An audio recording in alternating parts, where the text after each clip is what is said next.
September 2025, current Tuesday afternoon. Micah Aruocha, the news center now here. Lagos State government now we don't reopen the Ogudu Ifako Bridge, where they be closed for the past 73 days for the torchlightment. This one will be announced after they be carrying Yokomita go checkmate the project by the Commissioner for Transportation, Oluwaseun Oshiemi, Special Advisor to the Governor of Infrastructure, Olufemi Daramola, joined with the Permanent Secretary, Minister of Transportation, Onawale Musa. Commissioner for Transportation, Oluwaseun Oshiemi, then be carry and go off for the Ogbonge way and the patients wey motor people dem carry for body join with those wey dey use the road and those wey dey stay the area during this period level. We all know that we'll be the ones to enjoy it now. Thank you, Lagosians, for being ever compliant. Thank you, Lagosians, for ever supporting us.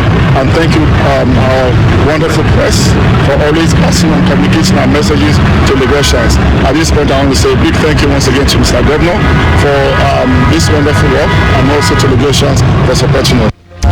But just before all these thanks go happen, the special advisor to the governor on infrastructure, Olufemi Daramola, then be the talk will say the road the torchlightment, then they be delivered within 73 days of the earlier announced 101 days scheduled completion date.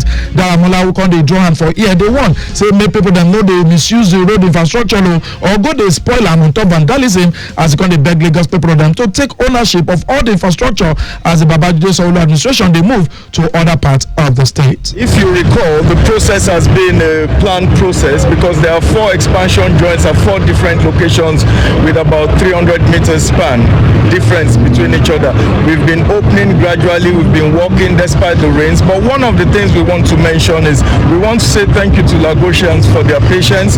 We want to say thank you for all the time and all the perseverance, and we want to tell them to take ownership.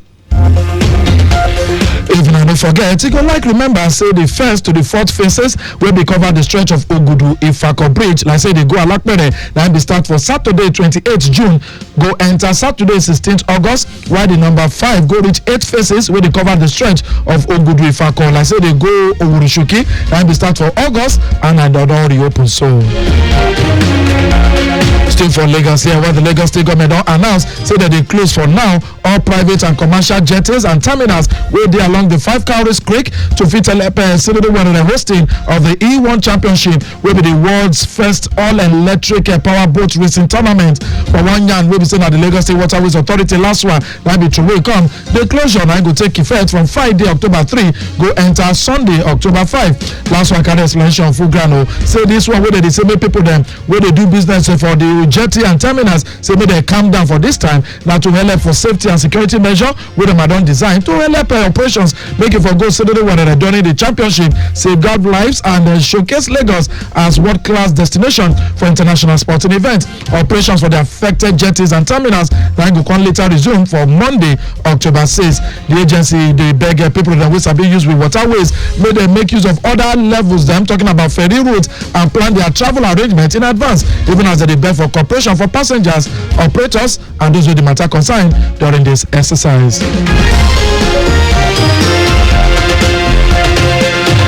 Away from that level, but still inside Obodo Lagos, Minister of Works David Umahi that be don't bring a 7-day ultimatum that be warning now to Win Homes Global Services Limited.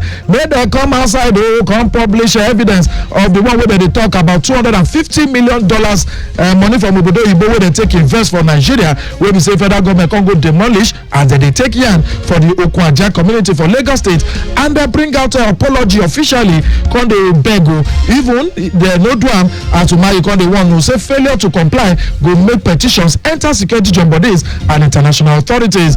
Oga Umahi will be the carry versation for ID Yan. That be carry the ultimatum. They talk for one inspection of the Lagos Calabar Coastal Highway project as they carry day with some leaders of civil society organizations and members of the opposition party. Come they talk who say the claim say the federal government that be carry caterpillar go spoil $250 million estate. Say na lie be and they be intentionally they lie that lie make people then won't believe them. Oga Minister can they add join say they develop that account for where you see that kind of money where should they claim say should be invest can they insist say the evidence of how the money take enter through the Central Bank of Nigeria CBN they got published am join with names of those radio Obodo Igbo side will be they live now so they follow invest for them. Come join with proof of approved development plans and records of actual structures on the land. Come they talk will say now only Gatehouse for waiting the amount na 19 million naira na dem be pay for and the compensation because na wetin dem demolish be that. Make na hear Oga Umahi talk now. 150 million, remittance from diaspora. Show us the evidence, through CBN. How did it pass? If you brought the money, into the country, hard currency, don't worry, there will be no money laundering case against you since it has entered. But where is the money? Another one is who and who paid for this money. Can you publish those who paid and how much they paid? As a Nigerian, I'm very much interested because that is like. Umahi constantly point out say document where Win Homes be submit now be the show say the company now be collected 12 hectares of land for 2022 for 50 million naira where in describe say the thing it carry suspicions to join for body because it too cheap if you check that location where they claim say they be buying from. In the maintain say government they determined to fit help and make national interest and that can they warn against anybody where they try misbehave level to mislead those where they obodo of the world we won't carry investment money enter obodo Nigeria. Tomorrow we're supposed to be with Independence Day. Nothing don't shake. Only say the federal government and we don't cancel the parade with them. I don't keep to Shelley to mark Nigeria's 65th independence anniversary for Wednesday, October 1. For 1 year will be shown by the office of the secretary to the government of the federation. The federal government will say in they regret any kind shigbi with this cancellation of parade will cause but can't talk will say any other activities with them I don't keep for the anniversary. Then go still pursued as they don't take agree. This one follow for the traditional presidential broadcast where President Tinubu will follow Nigerians relate for morning cultural programs and the grand finale of the national campus debate. Away from that corner, Yobe State government now we don't start to let people them sabi as it concern to relocate communities them will get high risk put to safer lands them. Executive Secretary Yobe State Emergency Agency Mohammed Goje now be the open clutch on top this year and as they talk say the agency now they don't reposition the emergency response and the assistance facilities and items where they don't coordinate with their collabo partners to fit act to save lives wey go help them reduce the burden of any flood related gbege anytime wey e happen. Goje talk say the agency dey work closely with the National Emergency Management Agency NEMA to fit checkmate and flood risk, share reports and make sure say money go dey for ground in case of assistance.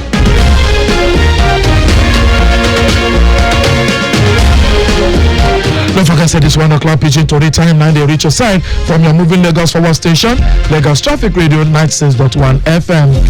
Away from Niger Tories, Madagascar President Andrew Rajo Elela now we don't talk or say in one dissolving government and this on our days after young people them we don't carry protest over long-standing water and power with the courts with the no fee use.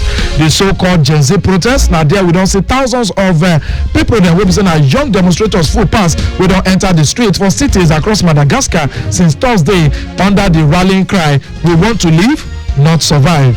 The UN's human rights chief Volker Turker that we don't carry hand the talk will say this force so they make sense where security forces they use to fit take care to come the Gen Zs from Madagascar we carry this protest for head to fit calm them down as they talk will say at least 22 people 9 them we don't buy already and 100 others carry measurement already. Madagascar's foreign ministry then we don't talk will say na lie that one where UN they carry come out as their figures when they talk say the data where they bring us so now based on rumors or informate we not too correct.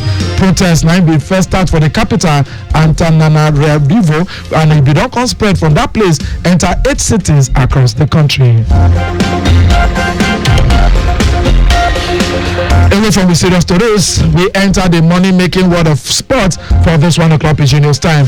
Now here we fly enter South Africa, where the South African Football Association don't talk. We say they will bring out official I beg a message against the 3 points where they go come out and then find sanction where FIFA carry knock them. So it's say they go to field one player where no supposed enter field will be Tebuhu Mokwana during their 2026 World Cup qualifiers against Lesotho for March. South Africa will be the lead the qualifying Group C and still can't get Benin Republic and Nigeria inside the group. Now they don't carry 3 points come out for their body on Monday by FIFA. FIFA can't carry Lesotho give 3 Tondo win for the Group C qualifier will be Shelley for for March 21. Bafana before this time, now they don't win the match 2-Tondo, but they go field Micah Aruocha, where he supposed they suspended after they don't pick up 2 yellow cards before for the group stages. The ruling now you can see the 6 points gap where South Africa gets ahead of Nigeria, where the god of Nigeria football don't call help us go shoot man for the matter, where they come down cut to 3 points, while Benin Republic go still go top on goal difference. That's all we need to carry TV for this time. But just before we go carry Kaya come out, Sabi say no to gun body with motor with your front when they drive to avoid stories that touch if you go press brake because of what you see for in front. You go feel follow and like us join for the social media platforms on top X Traffic Radio 961, for Facebook Lagos Traffic Radio 96.1 FM where we stream with shows live for both platforms. If na Instagram you prefer, Lagos Traffic Radio 961. Subscribe to watch with news and programs live on top with YouTube channel at Traffic Radio 961. Enter with websites www.trafficradio961.ng to fit listen to us or even get better information about our station. Don't forget say Lagos Traffic Radio still day live on top my Lagos app if you go download them for Bunga updates anywhere you go. Shona Sabi said the Sonwell administration will be provided 87,000 units of single dual composite furniture for primary school pickings them to the use across the 6 education districts. If you enter the Lagos State government website, but from it full and over to your government they run. So you want to follow with news relate, I send that message to info@trafficradio961.ng. That's all kinds of signage for this Tuesday PIDGIN News Time. Will be the last PIDGIN News for this month. Until next month, where you go feel hear PIDGIN News again. Abiola Fagbolago. That should be packaged this afternoon. Tourists come. When we will be Micah Aruocha. Because I'm on our ears for this 20 minutes. Good afternoon.